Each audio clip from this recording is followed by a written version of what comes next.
محسن انسانیت و فخر رسل حضرت محمد صلی اللہ علیہ وسلم۔ ہمارے پیارے نبی حضرت محمد مصطفیٰ صلی اللہ علیہ وسلم ملک عرب میں پیدا ہوئے۔ اسی سرزمین پر پہلے بھی انبیاء کرام مبعوث ہوتے رہے۔ ہر نبی نے اپنے زمانے اور حالات کے مطابق شریعت کی باتیں بتائیں، لوگوں کو اللہ کی طرف بلایا، نیکی کی دعوت دی، برائی سے روکا۔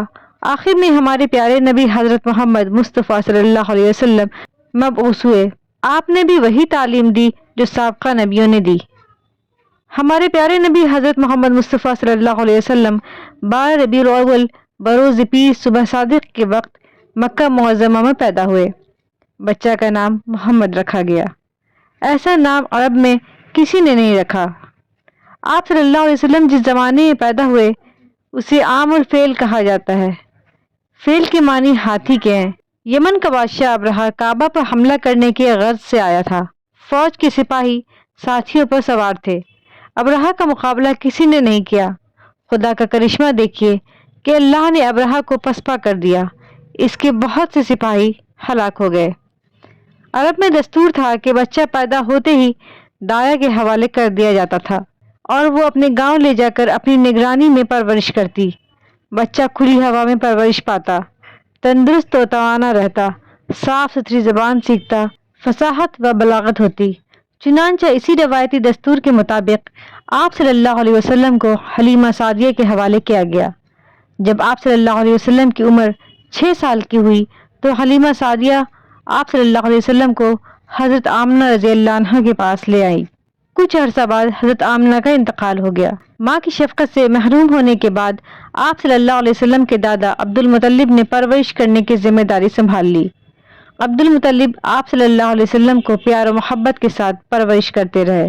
2 سال بعد ان کی وفات ہو گئی تو آپ صلی اللہ علیہ وسلم کے چچا ابو طالب نے آپ صلی اللہ علیہ وسلم کو لے لیا۔ ہر طرح سے آپ صلی اللہ علیہ وسلم کا خیال رکھا اور آپ صلی اللہ علیہ وسلم کی نگرانی کرتے رہے۔ جب آپ صلی اللہ علیہ وسلم کو کچھ سمجھدار ہوئے تو تجارتی سفر میں ابو طالب کے ساتھ جاتے تھے۔ آپ صلی اللہ علیہ وسلم بکریاں بھی چراتے تھے، اپنے چچا کے گلوں کی رکھوالی بھی کرتے اور چرانے کے لیے جنگل لے جاتے۔ آپ صلی اللہ علیہ وسلم نے اپنے چچا ابو طالب کے ہمراہ کئی تجارتی سفر کیے، خرید و فروخت کے طریقے سیکھے۔ سفر کے دوران بہت سے لوگوں سے ملاقات ہوئی، ان سے بات چیت کرنے کا موقع ملا۔ آپ صلی اللہ علیہ وسلم اکثر ملک شام جایا کرتے تھے۔ مکہ میں ایک خاتون رہتی تھیں، نام خدیجہ تھا۔ عورت تو تھیں لیکن باصلاحیت تھیں۔ وہ بھی تجارت کرتی تھیں اور اپنا مال ملک شام بھیجتی تھیں۔ حضرت خدیجہ رضی اللہ عنہا آپ صلی اللہ علیہ وسلم کے بارے میں اکثر سنا کرتی تھیں کہ آپ صلی اللہ علیہ وسلم ایک کامیاب تاجر ہیں اور آپ صلی اللہ علیہ وسلم کی اعلیٰ صفات اور حسن اخلاق سے بھی واقف تھیں۔ لوگوں کی زبان سے یہ کہتے سنا کہ آپ صلی اللہ علیہ وسلم صادق اور امین ہیں، لوگوں پر رحم کرتے ہیں۔ حضرت خدیجہ رضی اللہ عنہا دل میں کہنے لگیں کہ ایسے راست باز اور سچے آدمی سے ملنا چاہیے، شاید وہ کاروبار میں مدد کر سکیں۔ انہوں نے آپ صلی اللہ علیہ وسلم کو پیغام بھیجا۔ حضور اکرم صلی اللہ علیہ وسلم بی بی خدیجہ رضی اللہ عنہا کے گھر پہنچے۔ بی بی خدیجہ رضی اللہ عنہا نے حضور اکرم صلی اللہ علیہ وسلم سے عرض کیا کہ آپ صلی اللہ علیہ وسلم تجارتی مال لے جا کر فروخت کریں، مجھے آپ صلی اللہ علیہ وسلم جیسے شخص کی ضرورت ہے۔ حضور اکرم صلی اللہ علیہ وسلم نے اس پیشکش کو منظور کر لیا، چنانچہ تجارت کا مال لے کر شام جانے کے لیے تیار ہو گئے۔ حضرت خدیجہ رضی اللہ عنہا نے اپنا غلام میسرہ آپ صلی اللہ علیہ وسلم کی خدمت کے لیے ہمراہ کر دیا۔ قافلہ روانہ ہوا۔ آپ صلی اللہ علیہ وسلم ملک شام کی طرف جا رہے تھے تو راستے میں بصرہ کے قریب ایک یہودی عالم ربی رہتا تھا۔ آپ صلی اللہ علیہ وسلم اس کے قریب سے گزرے، کچھ دیر سستانے کے لیے ایک درخت کے سائے میں بیٹھ گئے۔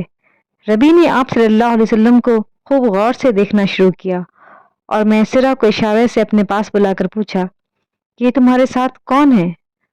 اس نے کہا اس شخص کا تعلق قبیلہ قریش سے ہے۔ ربی نے کہا خدا کی قسم اس درخت کے سائے تلے سوائے نبی کے کوئی نہیں بیٹھتا، کاش میں اس وقت تک زندہ رہتا جب اس شخص کو نبوت ملتی۔ شام کے سفر سے واپس لوٹے۔